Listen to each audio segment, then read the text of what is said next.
Maqaa Abbaa, kan Ilmaa, kan Hafuura Qulqulluu, Waaqa tokkootiin ni amanna. Ameen. Kabajamoota jaalatamoota maatiiwwan Waaqayyoon kan jaalattan, Waaqayyoo isiniin kan jaalatu. Hordoftoonni chaanaalii keenya yeroo santuubii akkam jirtu, akkam yoo nageessanii. Guyyaa har'aatiin kan nu qaqqabsiise Waaqa keenyaaf galanni, haadha isaatiif galanni, ergamoota Waaqayyootiif galanni haa ta'u jechaa. Guyyaa har'aa kana barnoota keenya walitti fufiinsaa ganama qabamu kutaa 17ffaa waliitiin ni baranna jechaadha. Barnoota keenya guyyaa har'aa kan waliitiin barannu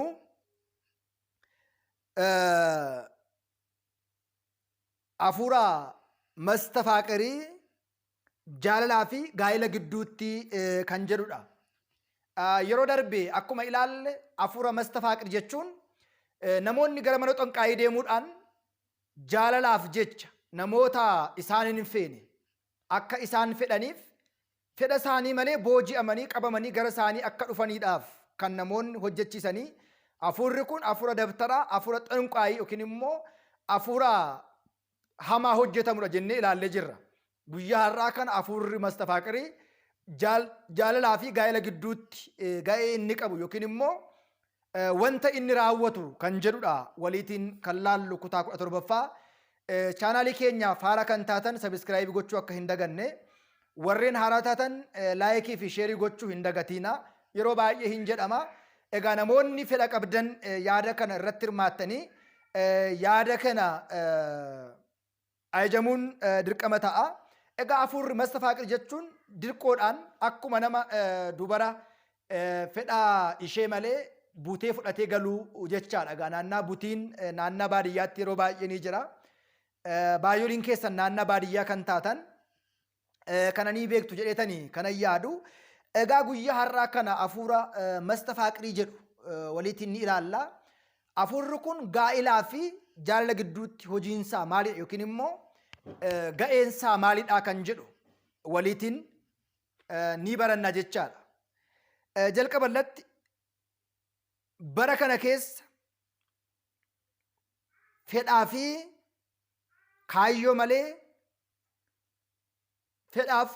malee karoora otoo hin qabaatiin hojiirraatii, barumsarraatii, lafa hojiirraatii, naannaa jiranirraatii, kanaaf kan kana fakkaatan irraatii hafuura hamaatiin dirqisiifamanii buqqa'anii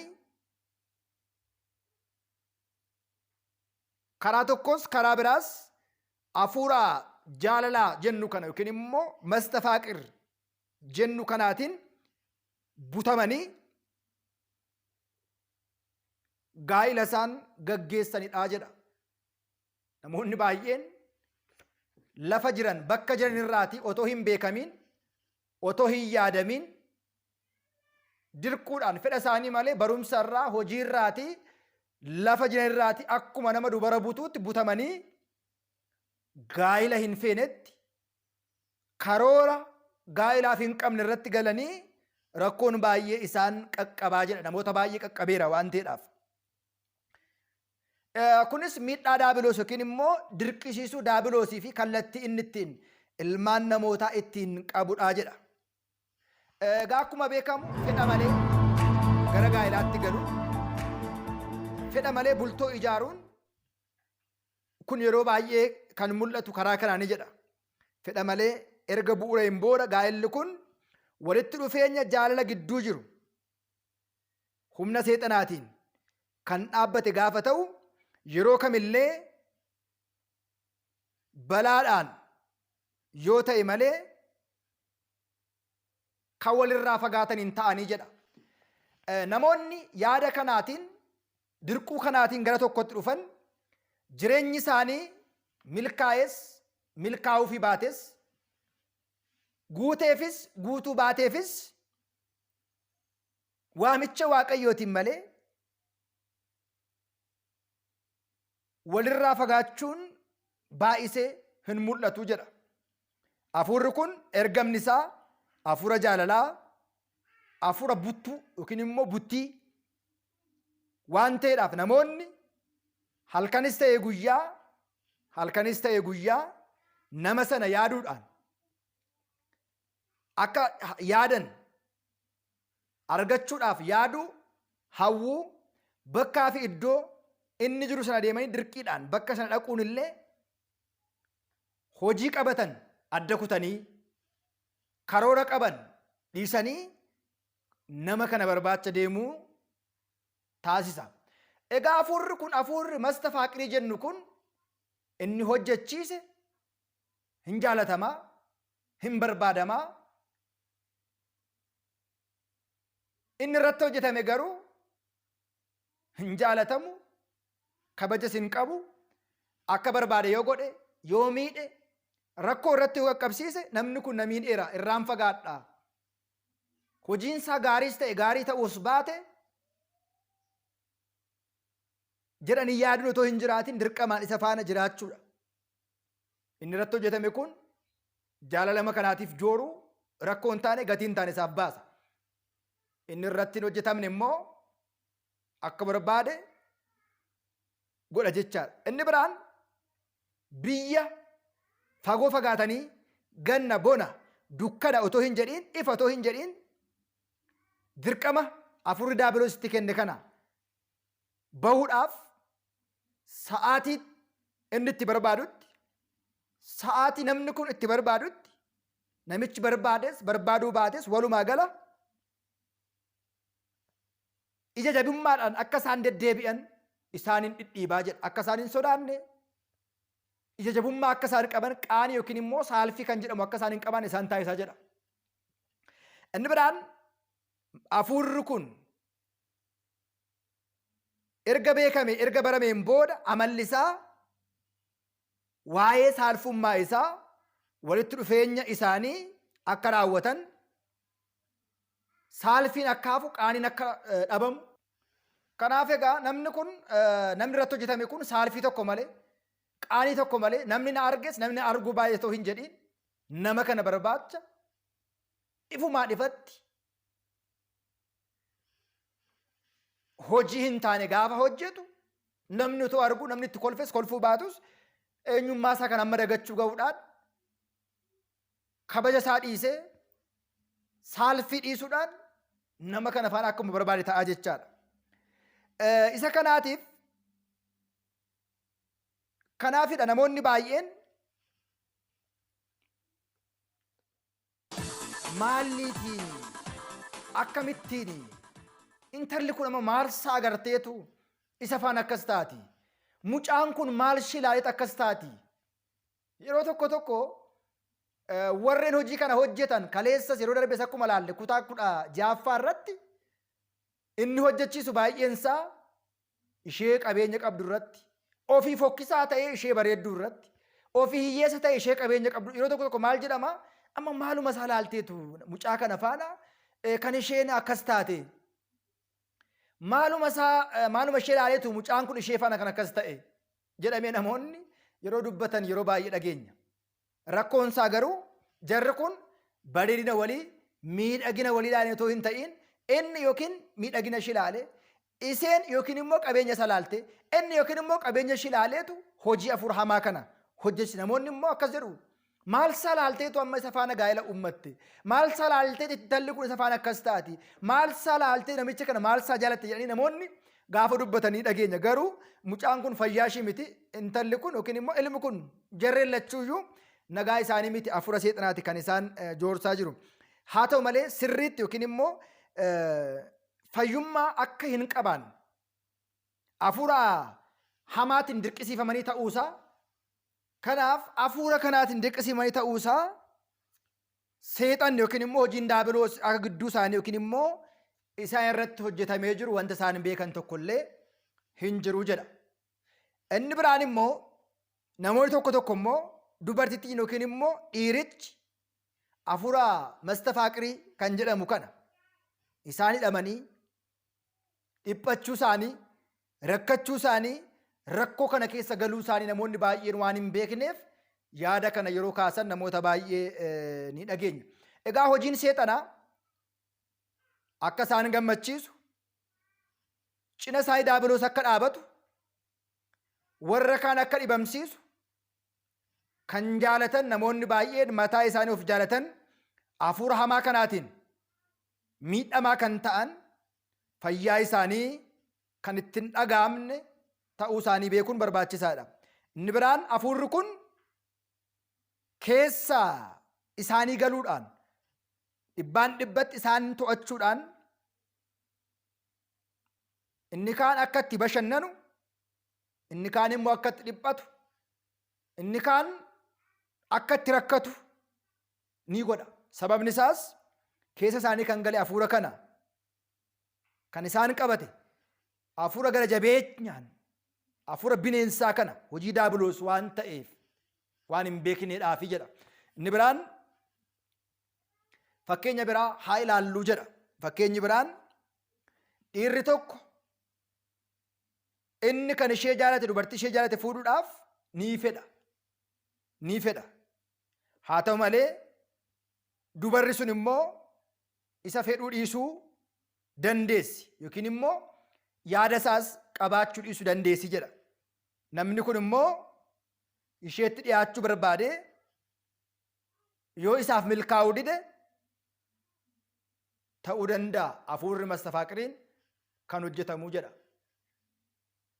Dubarri tokko dhiira tokko waliin gaa'ela hundeeffachuu, bultoo ijaarrachuu fedha qabdi, akka ishee jaalatu hin barbaaddi. Dhiirri kun diduu danda'a, anis hin jaaladhu kan biraa qaba jechuu danda'a. Dhiirri tokko immoo dubartii tokko jaalachuudhaaf gaa'ela waliin hundeeffachuudhaaf fedhuu danda'a. Dubarri sun immoo fedhuu dhiisuu dandeessi. Kanaaf rakkoon hafuura hamaa waamuu mastafaaqirii waamuu kun kan inni ta'u raawwatamu kan irraati kan ka'edha jedha. Kanaatiin booda nama kana otoo hin jaalatin isa jaalachuu, nama kana otoo hin fedhin isa fedhu, gargaarsa daabiloosiin gaafachuu, gara mana hafuura xonqaayiitiin warra hojjetan gara mana dabtaraa deemuudhaan inni yookiin isheen hafuura kana hojjechiifatanii ittiin waan fedha isaanii kana raawwatuu jedha.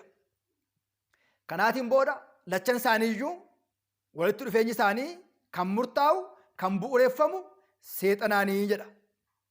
Jarri kun gaa'elli isaanii, manni isaanii, bultoon isaanii kan ijaaramu hojii seexanaatiinii jedha. Sababni isaa ilmi sun, mucaan sun seexanni kan itti ergame, intalli sun seexanni kan itti ergamte waan taatuuf. Kanaaf waliigala maal jechuu dandeenya? Seexanatu waliigalchee hafuura xonqaayitiin, hafuura daabiloosiitiin waliigalan jechuudha jedha. Kana mastafaaqiriin.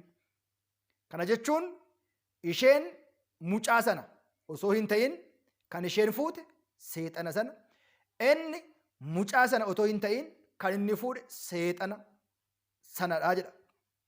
Hafuurri ergames lachan isaanii erga walitti heerumsiisee erga wal fuusiseen booda ergaa isaa raawwatee hojii seexanummaa isaa isaan irratti raawwachuu eegala.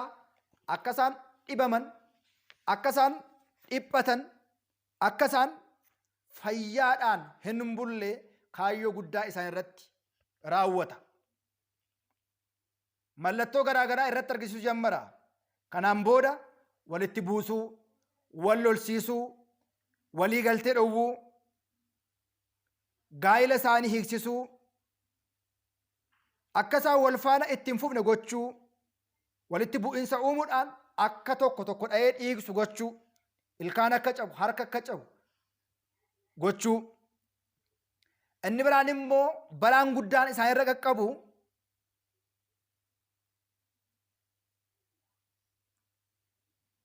erga seexanni walitti fidee isaaniin tokko godhee wal fuusiseen booda immoo daa'imti gidduu isaaniitti dhalatu sun immoo hafuura likkiftiidhaan qabamee, dhibee sammuudhaan qabamee, qaamaan miidhamee yookiin immoo qaama hir'uu ta'ee akka dhalatu isaan taasisaa jedha. Haa ta'u malee hafuurri mastafaaqirii jechuun seexana waliitiin wal jaalachuu, seexana jibbinu fuudhuu jechuudha jedha. Hafuura mastafaaqiriitiin gaa'ela hundeessuun kana ta'a jechaadha dhumni isaa. Dhumarratti fakkeenya biraa haa ilaallu. Namoonni tokko tokko immoo barumsaaf, hojiidhaaf, dhimma garaa garaatiif gaa'ilaa fi jaalalaaf hiriyoota isaanii waliitiin yeroo baay'eedhaaf walirraati fagaatanii haati warraa isaanii dhiira biraa waliitiin akka isaan waliin fuuneef gochuudhaaf hafuura kana hojjetu jira. Inni biraan immoo namoonni maaliin mastafaaqir hojjechiisu? Namoonni hojiidhaan walirraa fagaatanii jiraatan inni iddoo biraa isheen iddoo biraa kan jiraattu akka isheen nama biraatti hin heenufne dhiirri fedhe hafuura mastafaaqir kan hojjechiisa jechaadha. Dubarri immoo abbaa warraa ishee nama biraatti hin heerumne akka gootu barbaadde hafuura kana irratti hojjechiistii jedha. Hafuurri kun garuu kan inni raawwatu nama ergeef, nama hojjechiiseef yaadee otoo hin ta'in namoonni kan mataa isaanii akka godhataniidhaaf. Kunis immoo akka seexanichi gara isaaniitti seenu, isaan eegu, dubartittii akka eegaa yookiin immoo akka tikseetti akka ishii eeguudhaafi jedha. Hafuurri kun immoo isa dhiiraa immoo ofii isaatii abbaa warraa godhatee haadha warraa godhatee dubartittii abbaa warraa isa dhiira haadha warraa ta'ee fi akka waliin jiraatuuf barumsa kan kennuu fi kan shaakalsiisudha jedha. Namoonni kunis namoonni hafuura kan hojjetan walirraa fagaatanii jiraatanii hafuura mastafaaqir hojjechiisan kun yoomillee yoo ta'e nama biraa arguus nama biraa fedhus dhiiras yoo ta'e dubaras yoo ta'e hin barbaadanii jedha. Inni biraan immoo hafuura hamaa kana haadha warraa fi abbaa warraa namoota warra kaan dabalatee warra kaanis akka beeladaatti akka biqilootaa eegumsa waaqayyoo qabu.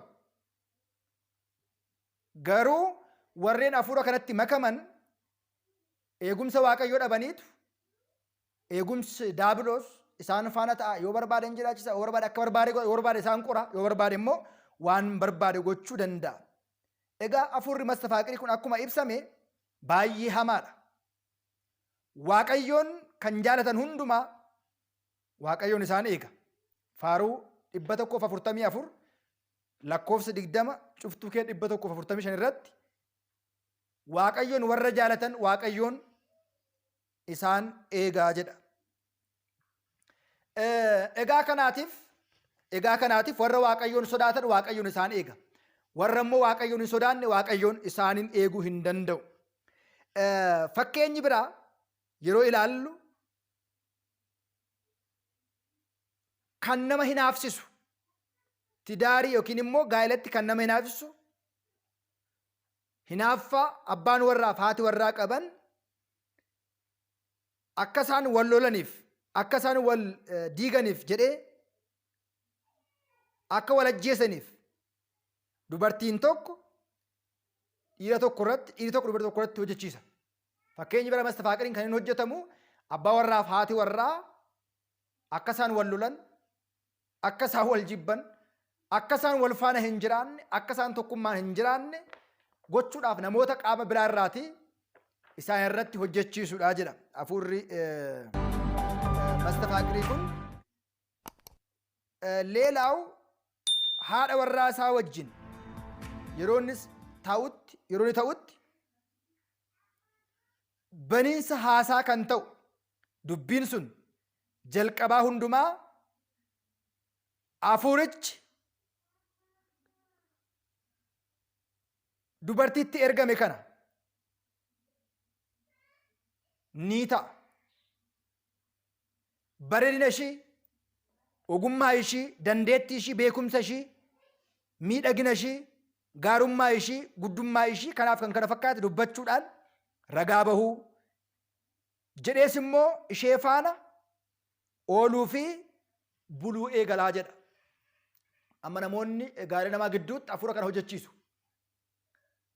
Dhiira irratti hojjetameera yoo ta'e qaamni biraa abbaa warraa fi haadha warraa irratti hojjeteera yoo ta'e abbaan warraa sun manatti soo gale waa'ee dubartii ala jirtu guddummaa ishii, beekumsa ishii, ogummaa ishii haasa'a malee mana isaa keessatti waa'ee mana isaa, waa'ee haadha warraa isaa, waa'ee ijoollee isaa haasa'uu ni dhiisa. Warra yookiin immoo dubartittii irratti hojjechiise kana faana ooluu fi wal arguu eegala. Maaliif? Hafuurri kun isaan lachan akka walitti fiduu yookiin immoo akka walitti buusuuf kan hojjetame yoo ta'e kan kana raawwata jechaadha. Dubartittiin kun gaa'illi ishii jeeqamuudhaan jireenyi isaanii baduudhaan akkuma kanaa wal fakkiidhaan hafuura mastafaaqiriitiin isaan irratti ergame. Kanaatiin booda haati warraa abbaa warraa jaalattee wal faana jiraachuun hafuudhaan jireenyi isaanii gargar deemuu eegala. Jireenyi isaanii hamminyummaa fi jeequmsa kan itti baay'atu ta'uudhaan sadarkaa wal diiguutti ni dhufuu jedha. Fakkeenyi itti aanu akka tasaa namni tokko kana dura dubartii beeku yookiin immoo kan hin beekne ta'uu dandeessi. Tasa karaa irratti ishee argee nagaa erga wal gaafataniin booda daqiiqaa muraasaan booda waliin haa turru, waliin itti hafuufnu gaaffii akkasii waliitiif dhiyeessuu danda'u jedha. Yoo kana ta'e guyyaadhaan booda yommuma sana namichi sun yookiin immoo dubartittii sun waa'ee dubara sanaa, dhiirri sun waa'ee dubartittii sanaa, dubartittii sun waa'ee dhiira sanaa yaaduu eegaluu jedha. Yaaduu eegalu. Sanaatiin booda hafuurri kun laphee isaanii keessa galuudhaan akka isaan walitti dhufan, akka isaan wal yaadan, akka isaan jireenya isaanii dhiisanii wal faana deeman hojiin hafuura seexanaa kun haala ni mijeessa. Yoo kana ta'e dubartittiin sunis dhiirri sunis iyya isaaniirraatii kan ka'e hafuura budaa, hafuura mastafaaqirii, hafuura karaa irra deemu keessaa gara araatti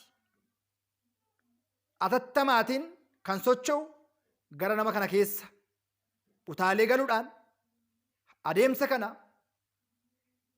tokkummaa daabiloosii atattamaatiin miidhaa irratti qaqqabsiisuu ni eegalaa jedha.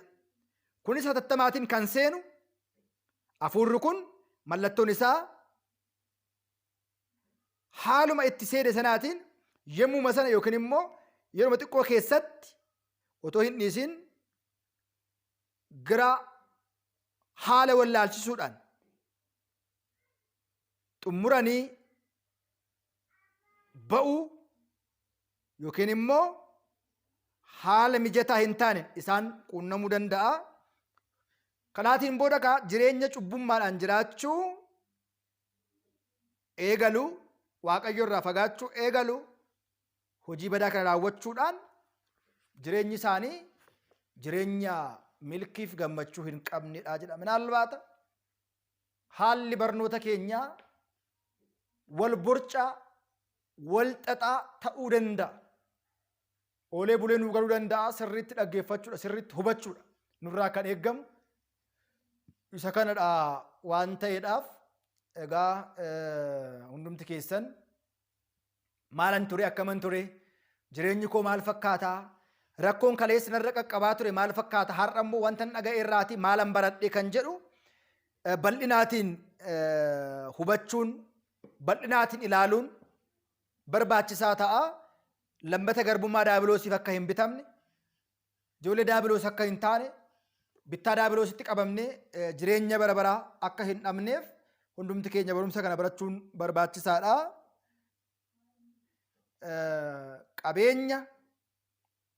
Qabeenyaa fi qarshii mastafaaqiriidhaan argamu kan jedhu kutaa 18ffaa torbee dhuftu waliitiin ilaallaa jechaadha.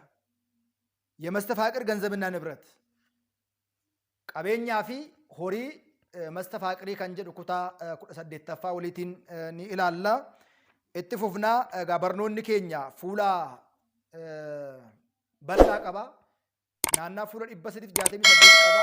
Isin yoo jabaattan, yoo nu jabeessitan nutis itti fufnaa. Waaqayyo isin faanaa ta'u, Waaqayyo isin haa eegu, Waaqayyo isin haa eebbisu. nagaatiin naa tura.